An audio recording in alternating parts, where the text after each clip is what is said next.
もう親になった経験がある人は育児書というのを読んだことがあると思いますが、I think a lot of us who have been parents are at least aware that there are a lot of sort of books on how to raise children. どういう育児書がいいのかというのがよく話題になります。And so oftentimes parents get together and talk about, well, which book is good and what does it say. でも大抵のものは当てになりません。But this is an opinion, but I tend to think that a lot of books aren't that helpful. 私が推薦するのは聖書です。So what I would recommend is using the Bible as a guide. 聖書は育児の本でもあるんです。Because it gives very specific guidance about how to raise children. ですから今日は聖書を育児の本として読むことを学んでいただきたいと思います。So today I'd like to look at the Bible from that perspective and sort of how the teachings relate to parenting. どうぞ子供がいないから自分に関係ないと思わないでください。And so I hope that even those of you who don't have parents or are not in that phase of life won't sort of tune this out. この前の礼拝でお話ししたように皆さんには教会のお父さんお母さんお兄さんお姉さんというそういう責任が自分の子供でなくても教会の子供たちに対してあるんです。Because I think that as community members we all do have responsibilities, different responsibilities than parents, but toward children.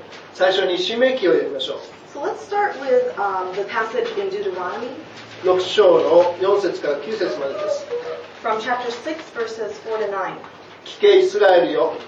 我らの神主は唯一の主である。あなたは心を尽くし、魂を尽くし、力を尽くしてあなたの神主を愛しなさい。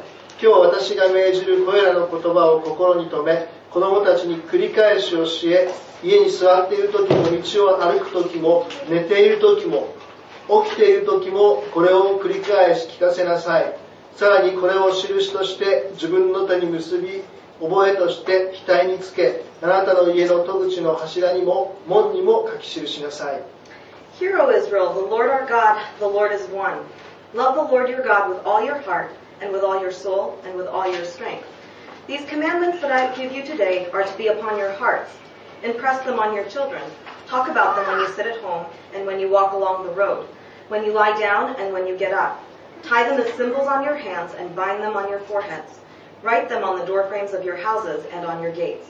旧約聖書のイスラエルの民と現代のクリスチャンとの共通点は神の民であるということです。So the Israelites in the Old Testament and us as modern Christians, we have something in common, and that is that we are considered to be God's people. 申命記はこの両方の神の民に対して最も大切なこととして神、主を愛しなさいと命じています。And so this command in Deuteronomy applies to both groups, the Israelites and to us today. でも今日皆さん注目していただきたいのは実はその後の部分なんです。But our focus for today, as important as the first part is actually the second part about what we're supposed to tell our children. そこにはその大事なことを子供たちにあらゆる努力を払って伝えなさいと書いてあります。You'll notice that we're supposed to teach our children to love God in many different ways. 多分睡眠学習というシステムを思いついた人はここから盗んだんだと思います。I think that people who それって日本のこと? Like yes, okay, so like people who send their children to swimming lessons, like sort of りょうくんのラーニング聞くだけで。Or like all kinds of sort of education systems, sort of I think stole from Deuteronomy. あらゆる努力をして伝えなさいということは、このことはとても身につきにくいことだという。Because I think the need to do all these different types of things and to teach in all different contexts means that it's not something that's easily learned by just telling. 自分がそのように生きるということ自体、このことは簡単なことではありません。Because I think you'll all agree that living this way, loving God first in our own lives is pretty challenging. だけどそれができていたとしても子供に自然には伝わらないということを知っていなければならない。But as parents and as adults, we also need to understand that it's not enough to live that life for ourselves. We need to be able to teach our children. They won't just learn by watching us. 聖書はどのように子供を育てなさいと教えているでしょうか。So what does the Bible say about teaching children? 聖書は子供を尊敬する人にしなさいとも、優秀な人にしなさいとも、お金持ちにしなさいとも言っています。The The Bible doesn't impress the importance of sort of raising children who are respected by other people, or raising children who are academically gifted, or even raising children who grow up to be people who make a lot of money. 第一のことは神様を愛する人に育て上げるということです。And most importantly, we need to teach our children to become people who love God. それ以外はその人がどのような生活をしていてもいいんです。And as long as that one core exists for that person, really other details of their lives, what they choose to do, is really not that important.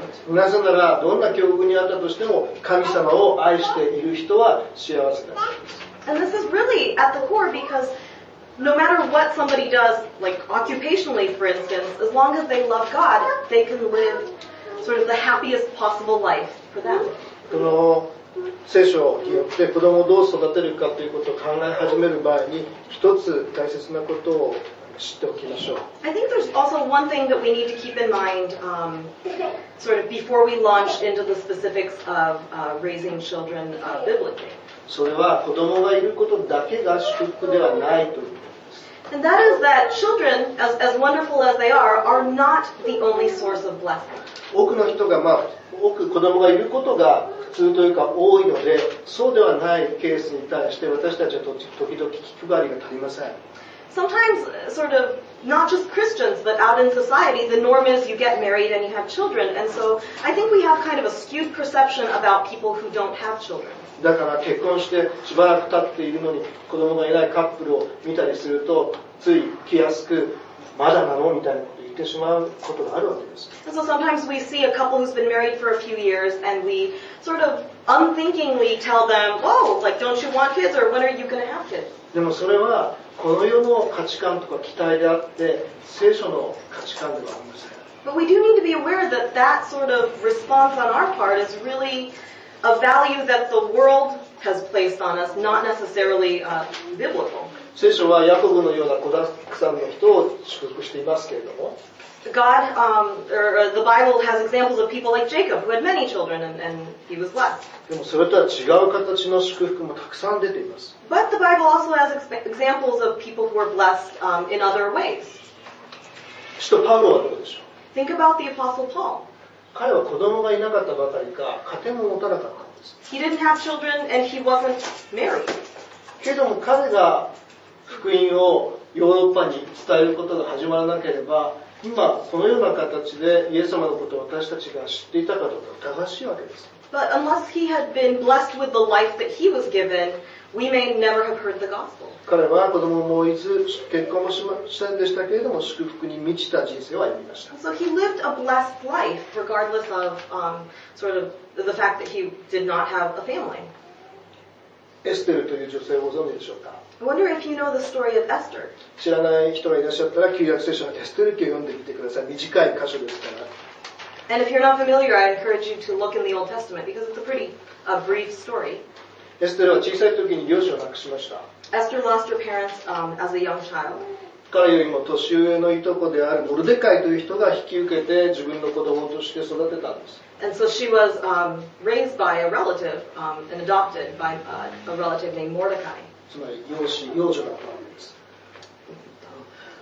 でもこの彼女によって民族の危機が救われたんです。 And through her life, many people were saved. いろんな形の祝福があります。 So there are many different ways in which blessing comes into your life.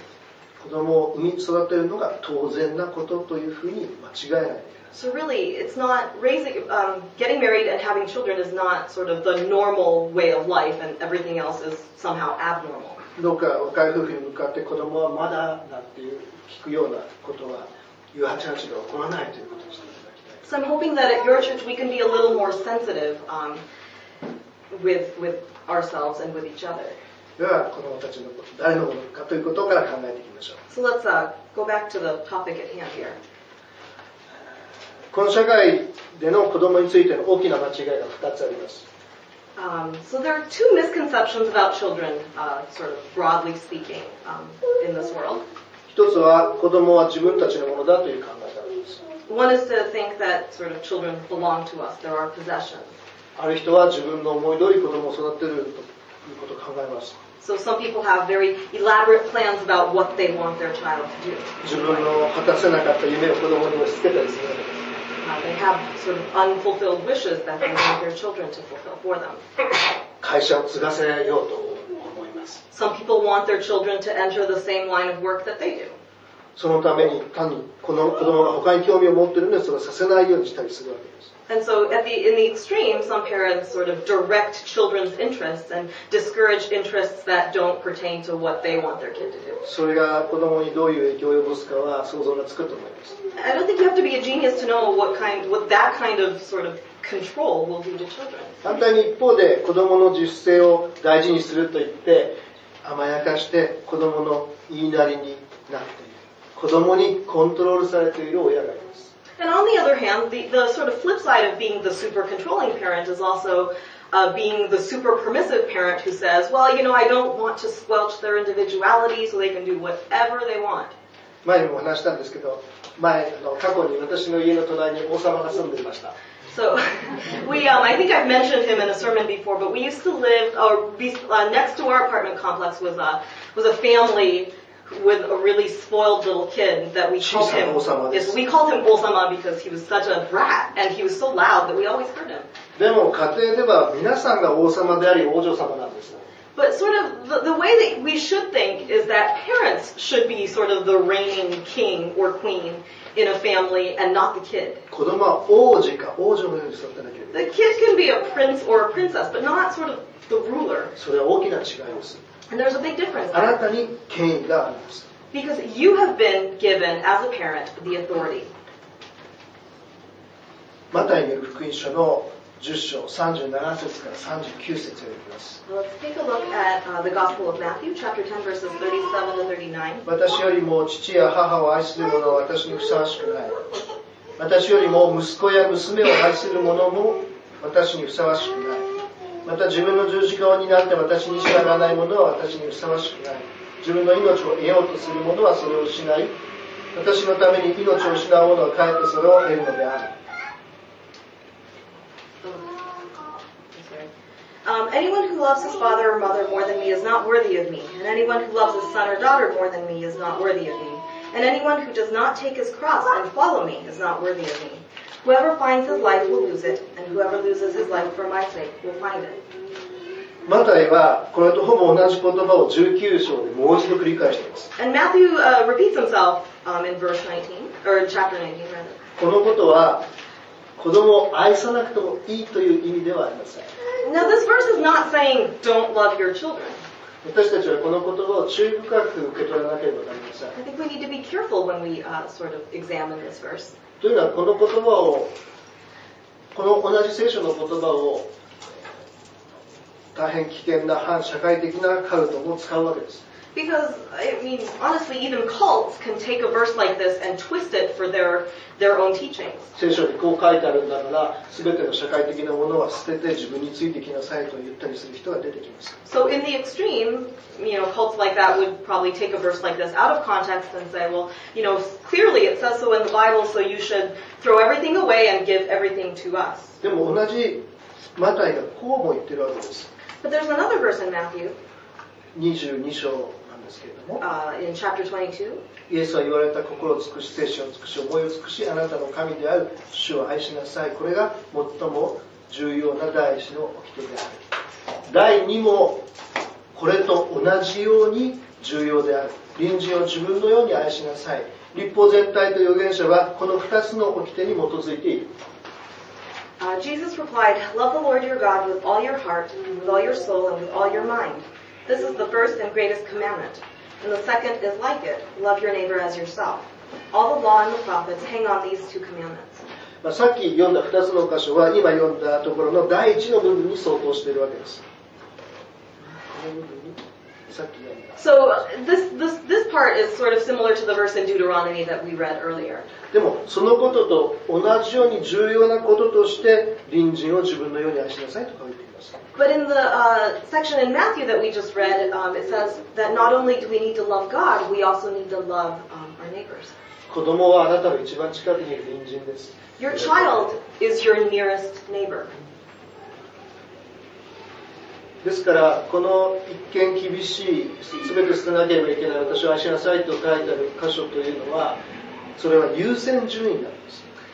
So what sort of these verses in Matthew teach us is not that we shouldn't love children, but that there should be a priority in our lives. なぜなら神様を愛さない人は人を愛することなんてできないからです。This is logical because unless we are able to love God with our whole hearts, we're not able to love each other truly. 愛することは神様から出てくることです。Because love comes from God. その時その時の好きだという感情は私たちの内側から出てくるものですけれども As human beings, we can generate sort of emotions and feelings of liking somebody. でもこの人のためにいつでも喜んで犠牲を払おうという愛は私たちの内側からではなくて神様からしかやってこないものなんです。But we as human beings can't generate sort of the kind of love that's sacrificial, that would do anything for the good of another. That's something that has to come from God. 親があるいは大人が第一の掟に真剣であってそして同時に第二の掟に忠実に子供を愛することによって子供は神様を愛する人に成長します。Children grow up into people who love God. As parents, first of all, follow and keep the first command and also follow the second. 私たちの常識にはいろいろな勘違いがあります。I think sometimes our common sense notions are often misguided. 聖書がどう教えてくれているかもうちょっと見ていきましょう。 And so let's take a little bit of a deeper look into what the Bible says. 親は家庭の中である意味リーダーなわけです。Parents are, in essence, leaders in their homes. リーダーシップについての本もたくさんありますけれども And there are many books about leadership too. これも子育てにはあんまり役に立たないです。 But oftentimes those sort of business-oriented leadership books aren't necessarily that helpful for parenting. 聖書から学べる箇所はたくさんあると思いますけれども今日は一つの箇所を開きます。I'd like to open up to one passage in Scripture that talks about leadership. 読むことはしませんので皆さんのお手元のヨハネによる福音書の5章19節から30節を開いて聞いてください。So I encourage you to, I can't read it out loud for time purposes, but we're going to be looking at John chapter 5, verses 19 to 30, so if you could sort of skim through that and think about that as you're listening.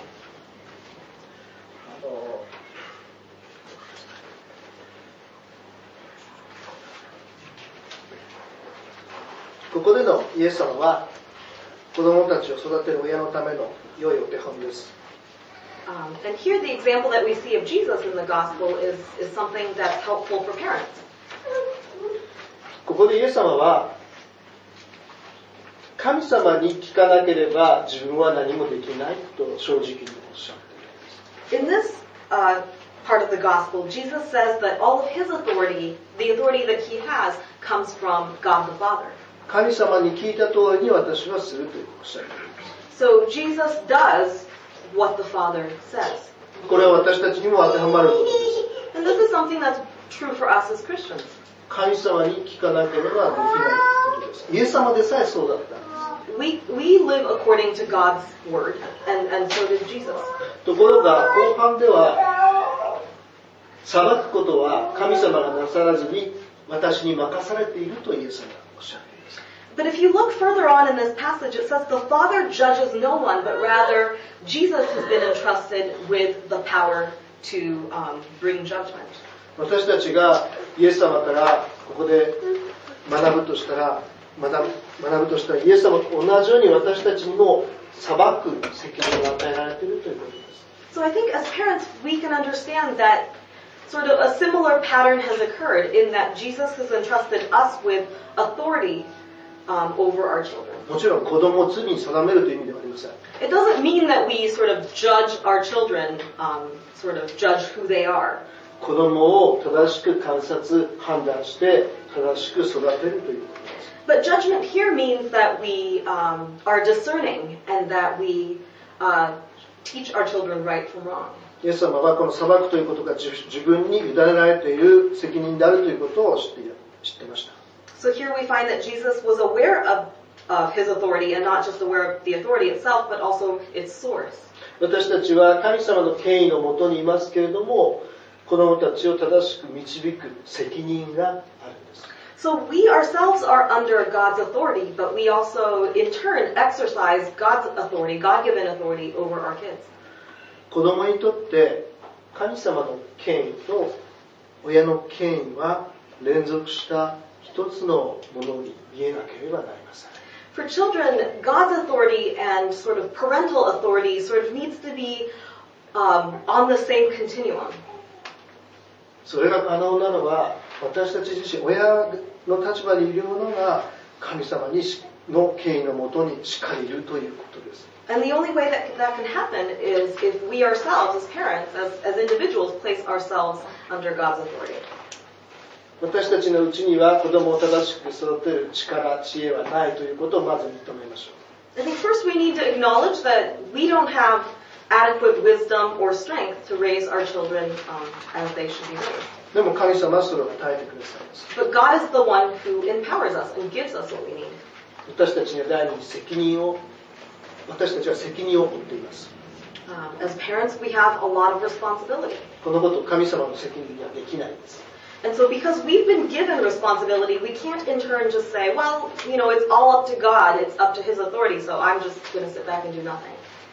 それではいくつかの具体的な育て方の知恵を与えてくれる箇所を読んでいきたいと思います。So I want to mention a few verses that give us some helpful hints, but でも個々の詳しい議論については午後のセミナーに譲ります。But since we have a workshop, a seminar later, I'll leave a lot of the details to that. 今日午後出られない人のために教会の、ウェブサイトにビデオをアップしております。So for those of you who can't be here this afternoon, we will upload a video of the seminar. これはリンクを表に見えるようにしませんので。But I'm not going to put it on the homepage in quite the same way as I do the regular service. yourchurch.jp スラッシュの下に kids と入れてください。So after our homepage name on your web, search engine, just put in kids after your church. But you can ask us if you don't know. いくつか聖書を紹介します。最初に箴言の13章と23章です。道を控える者は自分の子を憎む者、子を愛する人は熱心に諭しを与える。若者を諭すのを控えてはならない。鞭打っても死ぬことはない。鞭打てば彼の魂を黄泉から救うことになる。From Proverbs chapter 13 and from chapter 23, he who spares the rod hates his son, but he who loves him is careful to discipline him. Do not withhold discipline from a child. If you punish him with the rod, he will not die. Punish him with the rod and save his soul from death. 必ずしも鞭をつかなければいけないというわけではありません。This is not, admonition that you should hit your children. でも昔の私の友達の家には確かに鞭を用意してあります。In certain households, I am aware that, some people have paddles or rods. 今は何が何でも体罰をすることは良くないことだというふうに考えられている傾向があります。So the common sense notion now is that really any form of physical, corporal punishment is inappropriate. 皆さんはどうお考えでしょうか。I wonder what you think. I think there may be a lot of opinions on this. 子供が体に痛い思いをしなくても子供を従わせることはできます。I think, in my opinion, that there are ways to teach your children without physically harming them.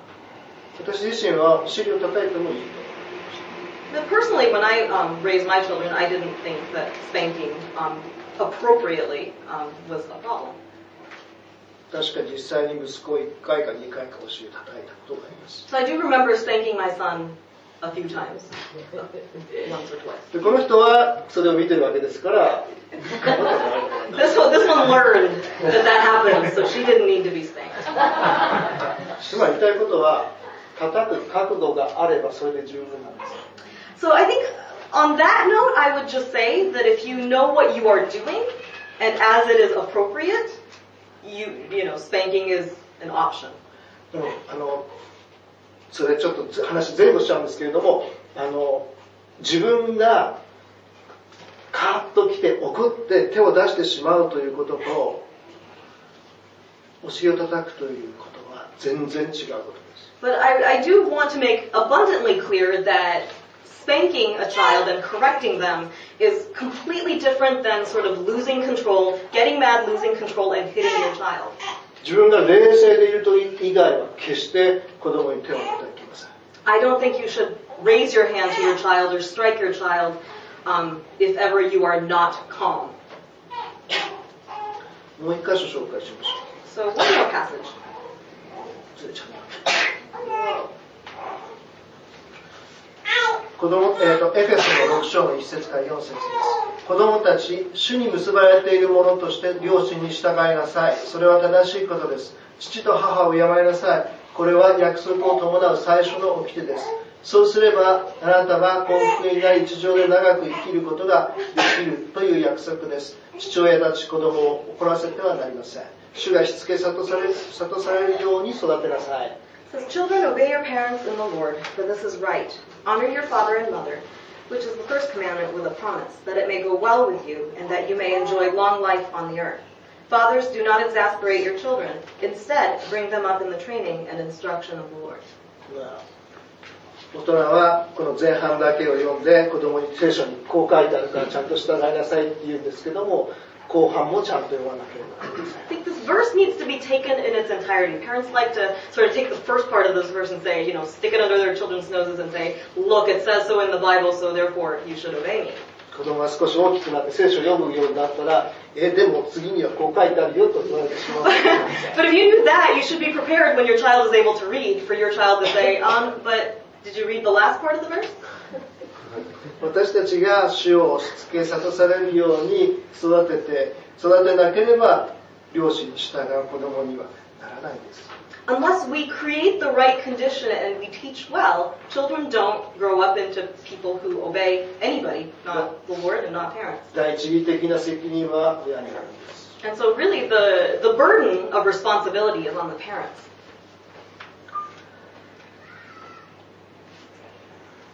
一つ一つの細かいことは午後のセミナーに譲ります。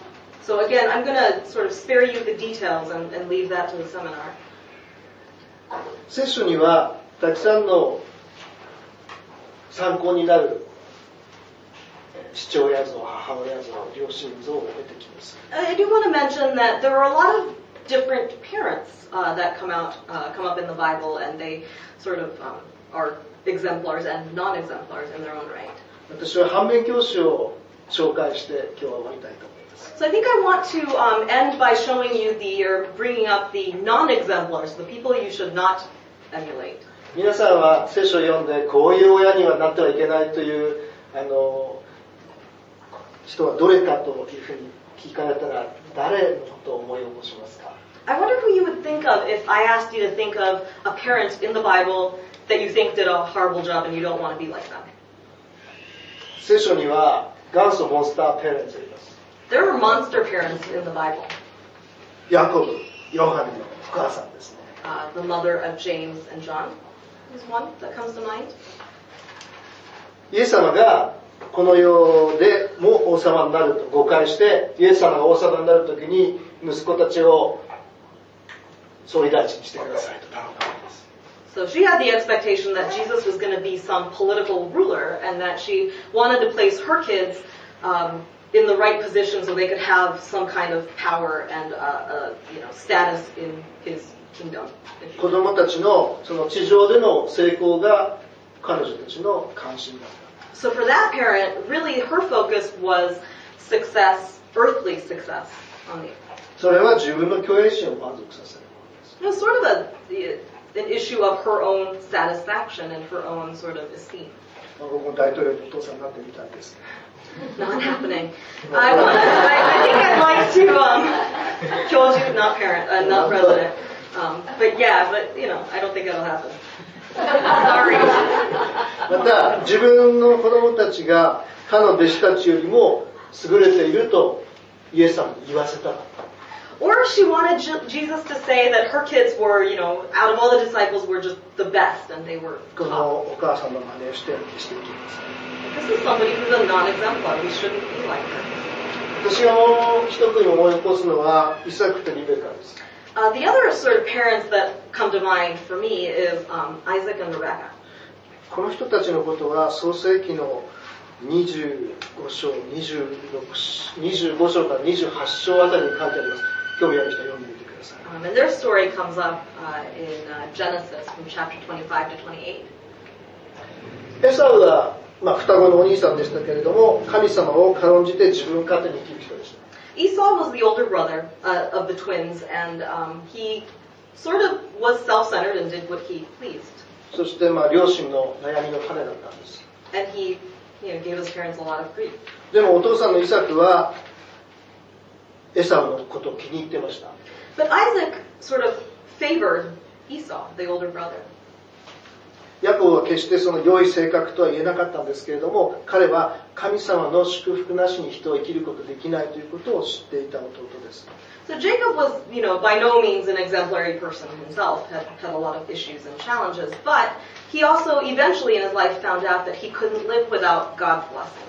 リベカはヤコブの方に立っていました。ヤコブを可愛がっていました。Rebecca tended to favor Jacob. 問題の原因は、第一にはイサクにあるわけです。And I think a lot of the problems rested with Isaac. でも長子の権利を継ぐ資格がエサウにはないということを知りながらも、イサクは彼に期待し続けたんです。これ仲間違いだなとしました。And so Isaac had unrealistic expectations for his oldest son and couldn't sort of change course when he needed to. でも、ヤコブがリベカの方に絶対だったのも父親としては何か心理的に嫌な気持ちがあったのかもしれない。But there was a lot of sort of problems in this family, sort of psychological issues of favoritism and sort of fixation with one child over the other. でもその偏愛するどちらかだけを愛するということは実は愛されなかった子供の方にも愛された子供の方にも問題が起こるんです。But for them, I think we can learn that favoritism in whatever form damages both kids. 同性の子供が2人以上いる親は気をつけてください。 And I think that this especially happens if you have, multiple children of the same gender. It's easy to make a comparison. 偏愛してしまう可能性が危険が私たちにはあります。 So we do have, as humans, we have tendency to sort of twist the love that we should be giving to our children. でも神様には全ての子供にふさわしい特別な計画が与えられているということを信じてください。I think that really what I want to end on is that God has a good plan for each child. そしてその子供たちにできるだけのチャンスを与えてあげてください。 And we need to give them sort of the best possible start to life. それは平等に同じことを全く同じことをしてやるということではないんです。 I do want to be careful and say that sort of treating children, if you have more than one, the same is not the same as treating them fairly.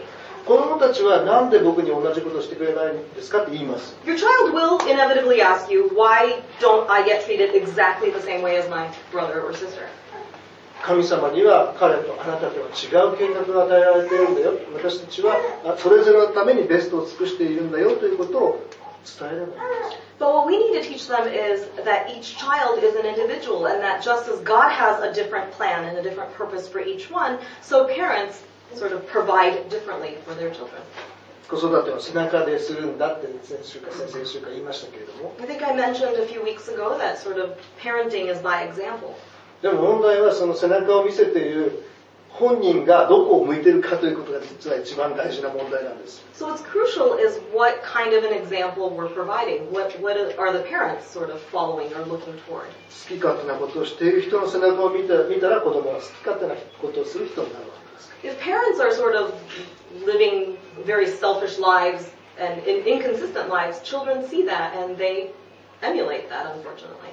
子供を神様の祝福に満ちた人生に歩ませる親はどこを見ているでしょうか。 So I wonder where parents whose children sort of grow up loving God and following God sort of prioritize. その答えは今日一番最初に読んだ聖書の箇所にあります。 The answer to that is found in the passage in Deuteronomy that we looked at the beginning.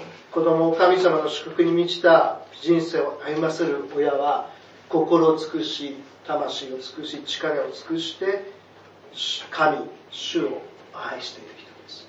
So parents who love God with their hearts and souls and with all their strength are able to sort of nurture that same love in their children. その人は一番近くにいる隣人である子供を本当に愛することができるからです。And that is really when parents are able to love the child that's been placed in their care. お祈りしましょう。Let's pray.